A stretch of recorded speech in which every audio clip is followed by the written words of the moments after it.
especially when it's 67 degrees in October. My nephews are here, and I was talking about the fact that when we used to go trick-or-treating in Chicago, you had no idea what their costumes were. Because they had those big down jackets on. But this is some good trick-or-treating weather right here. And it is great to be back at North Division High. This is actually the third time. Last time was back in 2018. And I'm the only one who looks older. Which is a little disturbing. Yes, it's good to see you. Now, we're not going to talk about the Bears or the Packers. Hey, maybe next month, but not right now. We want to keep this an upbeat affair. The reason I'm here is simple. I am here to ask you to vote. I am here to ask you to vote for my dear friend, the 3G, Representative Waymo. I'm here to ask you to vote for your Attorney General, Josh Powell, for your next Lieutenant Governor, Sarah Rodriguez, for your outstanding governor, Tony Evers, and your next United States Senator, Mandela. That's why I'm here. And you don't have to wait for November 8th to cast your ballot. You can vote early in person through November 5th here in Milwaukee. Or you can vote at your polling place on November 8th. And if you're not sure about how and where and all that, you go to iwillvote.com. Find out what you're supposed to do and then make a plan. Make a plan, because you don't want to sleep through the election. And while you're doing that, help your friends and family make a plan. Take them with you if you vote early. If you vote in person, take them with you on election day. Because this election requires every single one of us to do our part. It's that important. Now, I think it's fair to say that this country, and I'm sure it's no different in Wisconsin and Milwaukee, this country's gone through some tough times these past few years. We have been through some stuff. We're just now coming out of a historic pandemic that wreaked havoc on families and schools and businesses and communities. Everybody was impacted. Michelle's good, but she was impacted. No, she was. Yeah, Michelle talked about this publicly. You know, even for folks who obviously, you know, we were in so many ways advantaged in terms of like, you know, we didn't have to worry about paying rent, you know, food and stuff, but emotionally it was hard for everybody. But some folks were more impacted than others. People lost loved ones, nurses, teachers, essential workers, meaning folks who actually do work. They were really affected and more at risk. And the pandemic also highlighted, and in some cases made worse, problems that we've lived for years. An economy that too often works for those at the very top, but not for everybody else. Communities where too many kids are out of school, and then they end up being out of work, and then they're out of hope, and sometimes that leads them to violence and despair. And then there was a shift, and this is a long-term trend, but we saw it get worse, of just a breakdown of basic civility, of basic neighborliness, and nowhere did you see it more than in our politics, where suddenly you have politicians doing their best deliberately to stir up division, to make us angry and afraid of each other, just for their own advantage. And all of this was amped up, hyped up, 24/7 on cable and then on social media, that finds that it's profitable to promote controversy and conflict instead of facts and truth. You got that? Yes.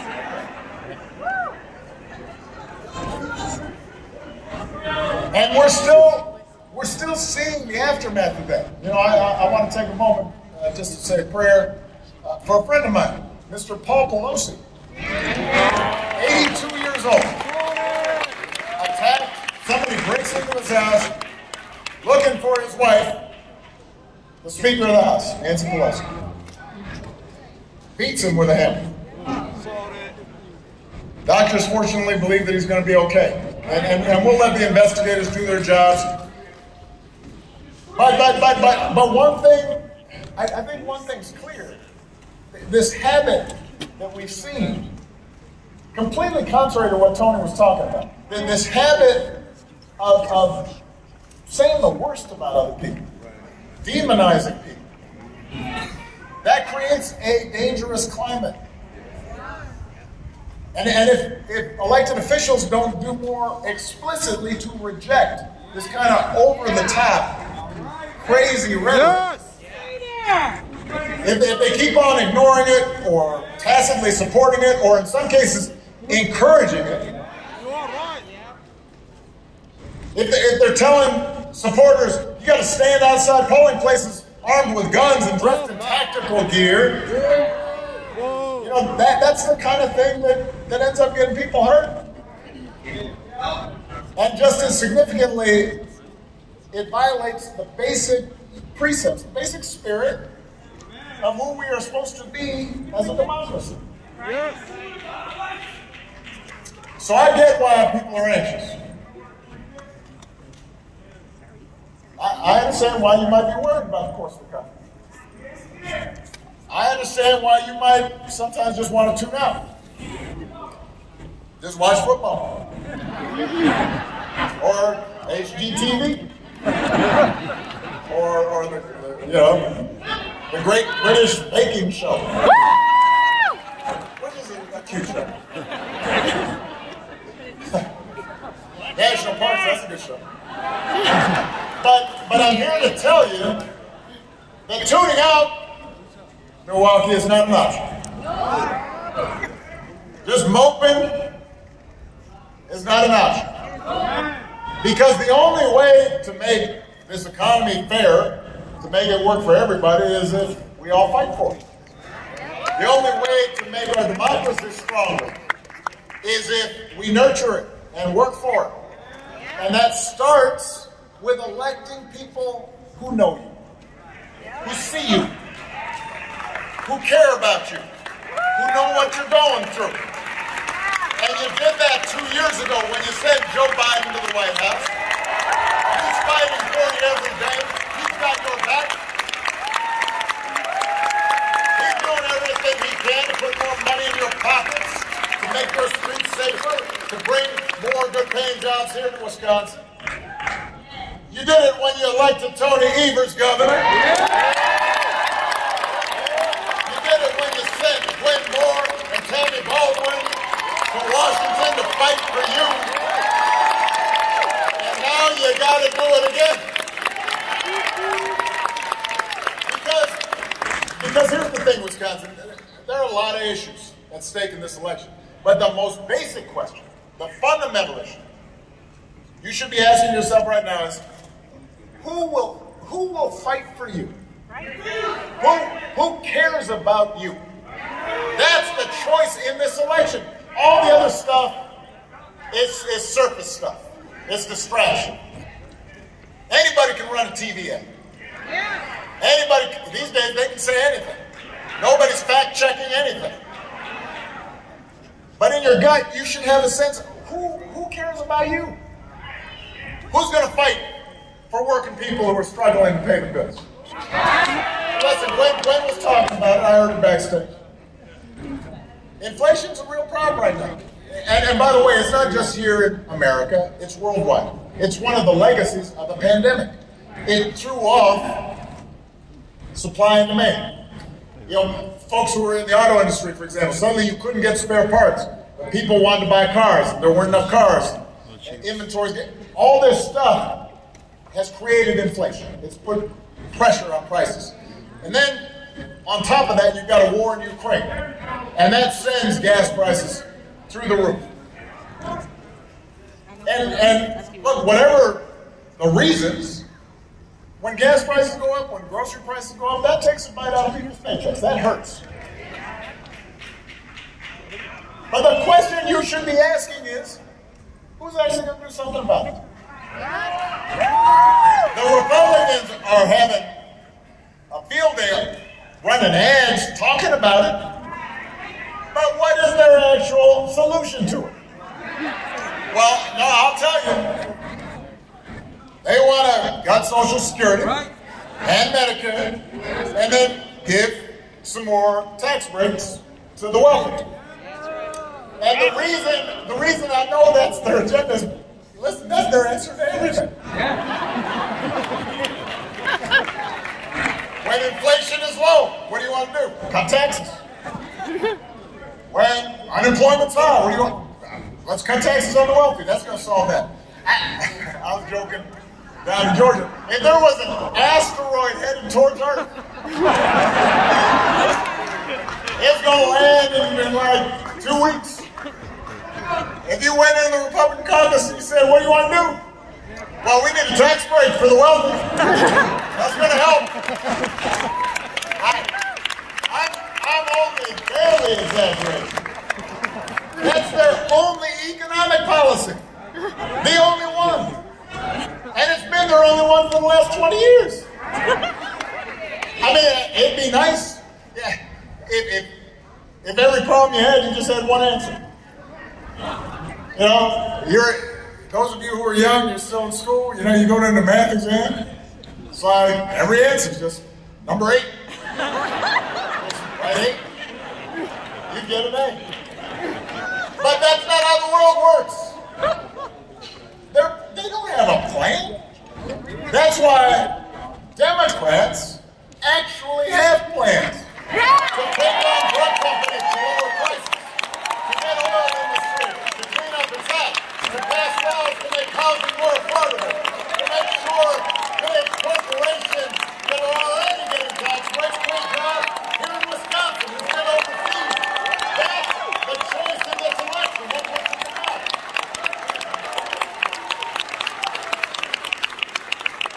I know you guys must be sick of these television ads. Look, all right, so let's talk about another. There's a lot of talk about crime right now. As if folks in Milwaukee don't have any idea. Listen,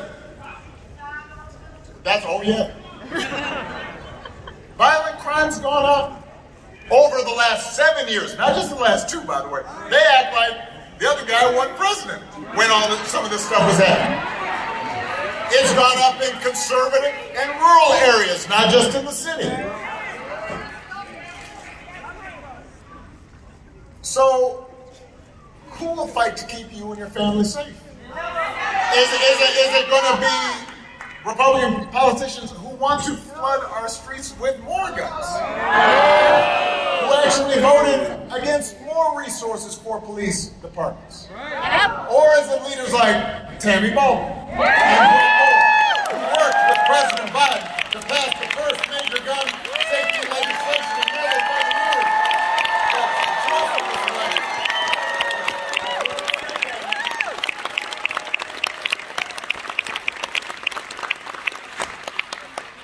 Who will fight for your freedoms? Is it Republican politicians and judges who think they should get to decide when you start a family, or how many children you should have, or who you marry, or who you love? Or is it Democratic leaders who believe that the freedom to make these most intimate personal decisions belong to every American, not politicians. Most of them sitting somewhere in Washington. That's the choice in this election. That's what you have to decide. And you've got to decide who's going to fight to make our political process, our democracy, work for you. Look, you can watch the news, read what they say. These Republican politicians have promised, they're on record, if they get control of Congress, they will spend the next 2 years investigating President Biden and their political opponents. That's all they want to do. They see it as payback. And some of them said they've already got prepared that they're going to impeach Biden. They're not sure what for, but apparently that's beside the point. And you're laughing, except they've actually said that. They have literally said, we're not sure what the theory is, but we're going to come up with one. Now, how is that going to help you pay your bills? How is that going to help your kids find a good job and career? How is that going to help Wisconsin compete? Or do you stand a better chance with President Biden and Democratic leaders who've worked together, sometimes with Republicans where possible, to pass an infrastructure bill that creates new jobs? Who made health care and prescription drugs more affordable? Who made the single largest ever investment in fighting climate change? That's the choice in this election. You've got a choice between folks who will say anything and do anything to get power, and leaders who share our values, who are decent, good people, and who are inspired by Mr. Rogers.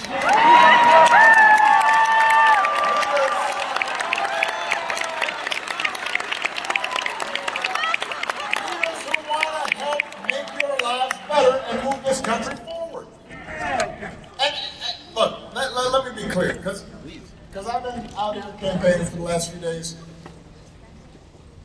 This hasn't always been a partisan thing. Right. My favorite president was a guy from my own state of Illinois named Abe Lincoln, helped found the Republican Party. It used to be that there were GOP members who championed progress and civil rights and rule of law. Folks who were with me in the 2008 election, you remember, we talked about bringing people together and spoke to all people, regardless of party, about how we could move the country forward. So that's my instinct. I'm not somebody who believes that that some party label defines us.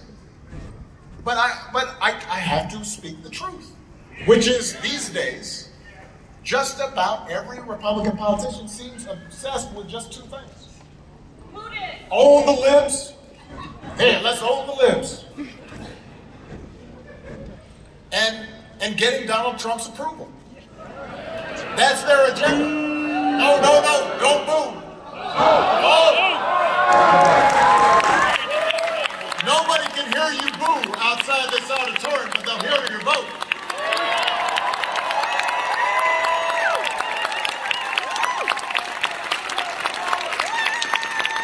But this current crop of Republican politicians, they're not interested in solving problems. They're interested in making you angry. And then finding somebody to blame. And they're hoping that that'll distract you from the fact that they don't have any answers of their own. That's their obsession.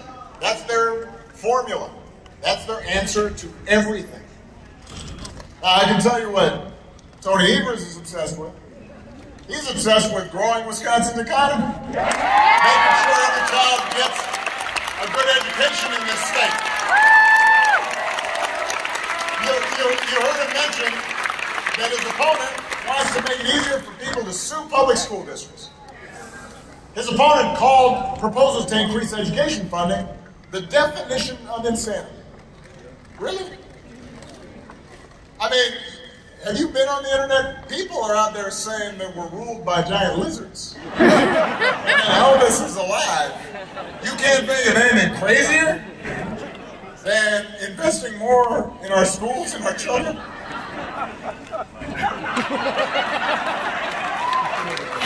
me tell you, if that's crazy, then Tony's a good crazy. Because he's a lifelong educator.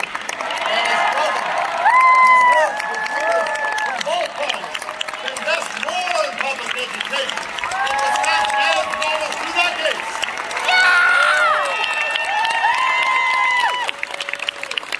He vetoed Republican bills that tried to make it harder to vote. He vetoed bills that would make it easier to carry concealed weapons. I can tell you where Mandela Barnes' priorities lie.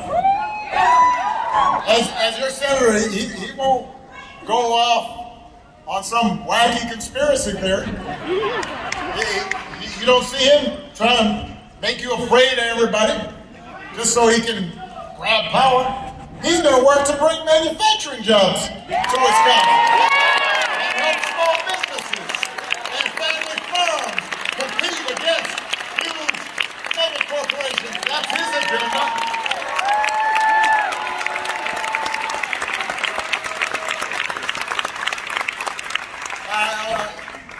I want to say something here. I know that there's some folks, maybe not in this auditorium, but elsewhere in Wisconsin, who think, and I know these ads are running this way, that just because Mandela's named Mandela, just because he's a Democrat with a funny name, he must not be like you. He must not share your values. I mean, we've seen this. It sounds pretty familiar, doesn't it? So Mandela, get ready to pick up that birth certificate.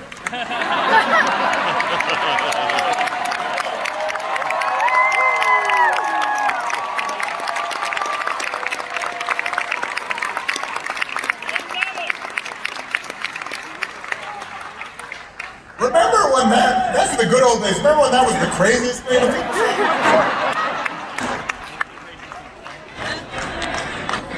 Think about that. Like that wasn't that long ago. Everybody's all like, wow, that's some crazy stuff. Now it doesn't even make the top 10 list of crazy.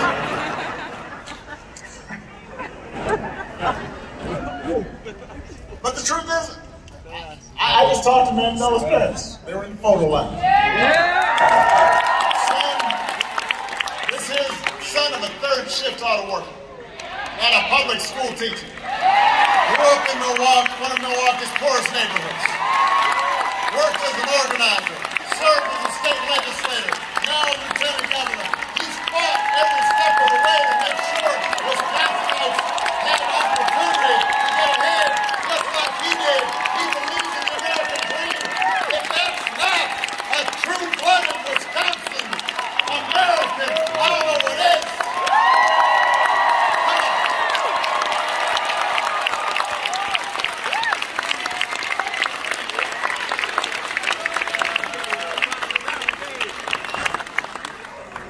Mandela's opponent.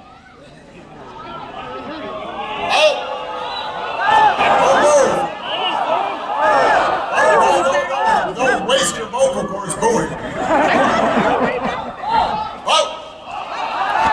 That's right. All right, you got that. So, Ron Johnson, as your senator, now remember, the question is, who's going to fight for you? Remember that, right? That's who's on your side, who cares about you, who's thinking about you. Ron Johnson, as a senator, helped give millions of dollars in tax deductions to some of the biggest donors who funded his campaign. And after he voted for a tax plan that allows people to Write off the cost of private planes. I've been trying to get this thing closed since I was president. If you can afford a private plane, then you don't need a tax break. Right now, he fought for this. And then his adult children bought not one, not two, but 3 private planes. Because apparently carpooling was not an option. Now, I mean, you need 3. Meanwhile, Senator Johnson voted to raise the retirement age to 70. Supported a plan that would put Social Security and Medicare on the chopping block every single year. Each year you'd have to vote to renew this thing. I mean, think about it, because Washington works so well. You want your Social Security and Medicare reliant on Congress every year. He's called Social Security a Ponzi scheme. He said that it's candy that the left is giving away.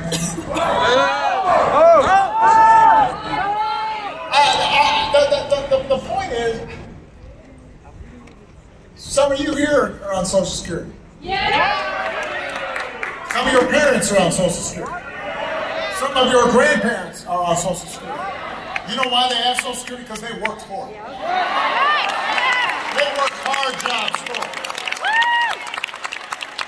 They have chapped hands for it. They had long hours and sore backs and bad knees to get that Social Security. And Ron Johnson does not understand that. If he understands giving tax breaks for private planes more than he understands making sure that seniors who've worked all their lives are able to retire with dignity and respect, he's not the person who's thinking about you and knows you and sees you, and he should not be your standard person.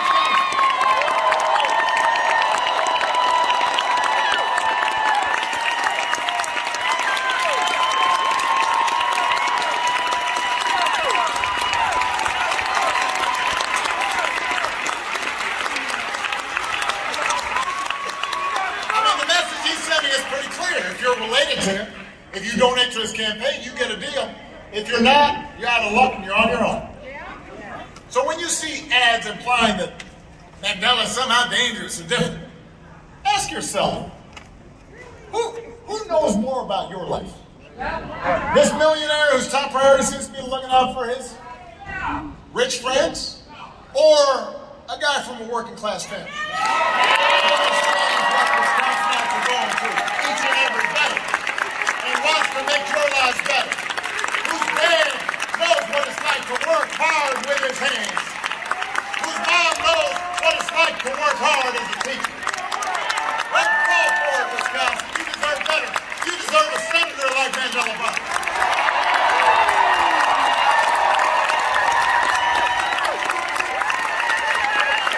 See through the surface of things. Go a little deeper. I love you too.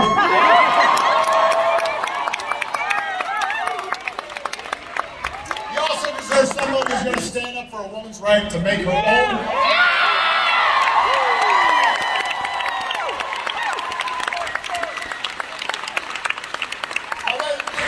Abortion has been controversial since I've been around. And I genuinely believe that there are good people of conscience who may differ with me on this issue. But we should all agree that women everywhere should be able to control what happens with their own bodies. And it shouldn't be controversial to say that the most personal of healthcare decisions, the most profound of personal choices should be made by a woman and her doctor, and not by a bunch of mostly male politicians sitting in a state capitol or sitting in Washington and don't know nothing about it.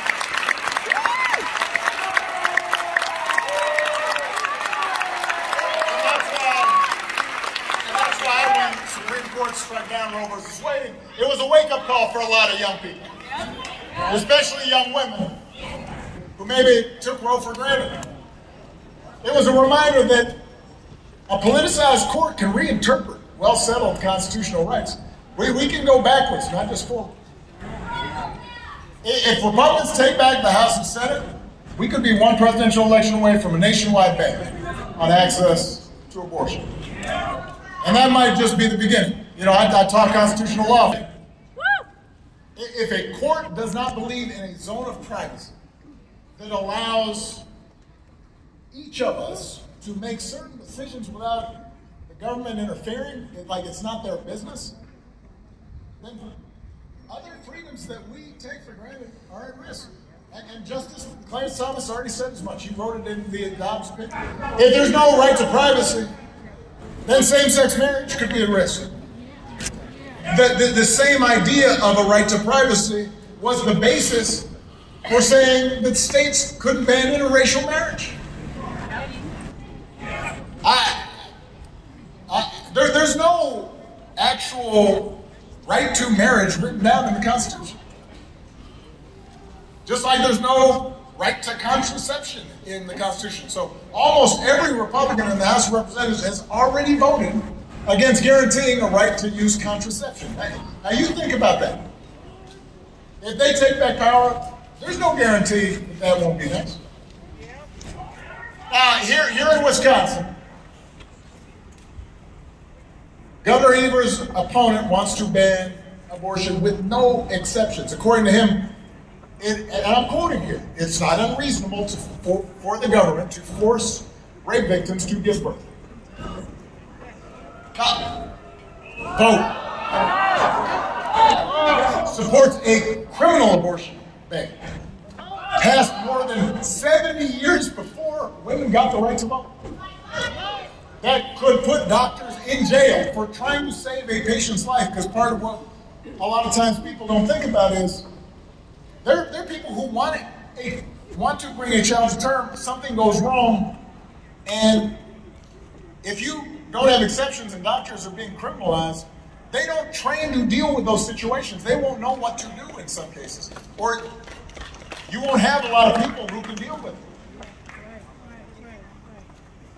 The good news is, if you vote for Tony, that's not going to happen. 2 days after the Supreme Court heard arguments in the case that would overturn Roe versus Wade, he vetoed 5 Republican bills that would have eliminated or amended constitutional. As long as Tony Evers is governor, he'll keep doing whatever it takes to make sure that women have power to make their own health care decisions.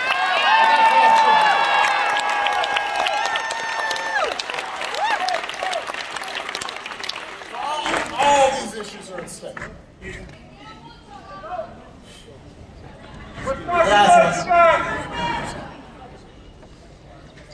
All these issues are at stake. If that's not worth 15 minutes of your time, I don't know what is. But if you do need another reason to vote, consider the fact that democracy is also on the ballot.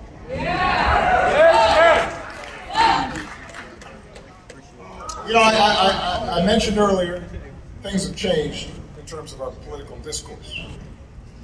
And I have to admit, it wears on me. Sometimes it feels, the idea of going out on the campaign trail feels a little bit harder, not just because I'm older and a little grayer. Back when I was first running for office, people didn't agree with me on everything. I'd go, and I was driving myself. I didn't even have a driver. And by the way, I'm really dating myself because we use maps. You know, like paper maps. You never knew how to fold them back up. So they're sitting in the passenger seat. And I'd be driving around, and we'd go out into rural areas, farm country, and there weren't a lot of folks named Barack, or who looked like me. And a lot of these were predominantly conservative Republican areas. And I'd stop by a VFW hall or I'd talk to, you know, somebody at a fish fry. Might stop by the local paper. And you sit down, maybe it's at a diner over a piece of pie and coffee, and they didn't agree with me on everything. But you know, we could have a nice conversation. And we could talk about the things we had in common, our hopes for our kids, you know, problems we were seeing with farm prices. You could have a conversation about healthcare and an ailing mom. And over the course of the conversation, maybe we kind of learn from each other. And you persuade each other a little bit. And then folks didn't all vote for me just because I had that conversation, but you felt as if you could make a connection. And that's why I ended up getting a bunch of Republican votes. And then after I won for the presidency, my opponent, John McCain, first thing he did, graciously conceded, got on stage, wished me luck for the good and the sake of the country. That was the basic foundation of our democracy. That's how it works. Some sense of mutual respect.